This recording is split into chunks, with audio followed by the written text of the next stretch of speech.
One thing that Evel liked to do is he liked to drink. He liked to fight, and he loved women he was not married to. So I was drinking at his childhood best friend's bar one night.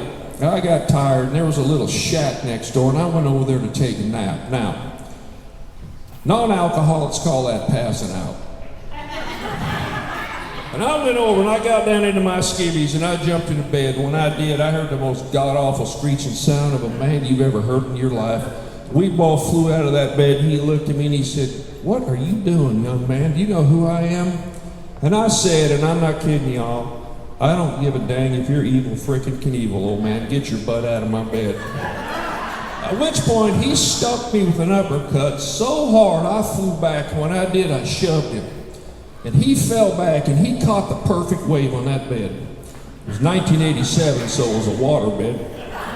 And he flew up and he headbutted me right in the head. Man, can you see that scar right there?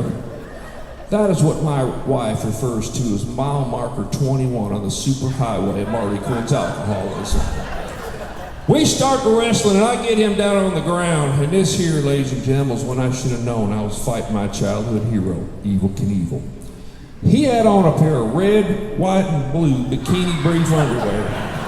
And on the front of them, he had sewn over his twig and berries an emblem of a motorcycle piston in the exhaust stroke, if you know what I'm talking about. And I'm staring at this emblem and wondering, is that out of a Honda 650cc Goldwing or is that a 750 V643? And he rears back and he donkey kicks me in the sausage Lincoln Country Biscuits. Now I'm ticked. You can headbutt me, you can slap me with an uppercut, but you kick me in the sausage Lincoln Country Biscuits and it's on. I get him down and I pull him into a chokehold. And I got my childhood heroes. I still get, can you see them goosebumps, sir? I still get goosebumps telling this story because if he was still alive, he probably would whip my butt tonight if he was in here. I pulled him in, y'all, and when I pulled him in, he said something to me, and I sometimes wake up 31 years old and still hear this voice. He was whiskey tinged, and he said, "Son, you were half my age. This ain't fair." And I whispered in his ear, I said, "Your time's up, old man. Tap out."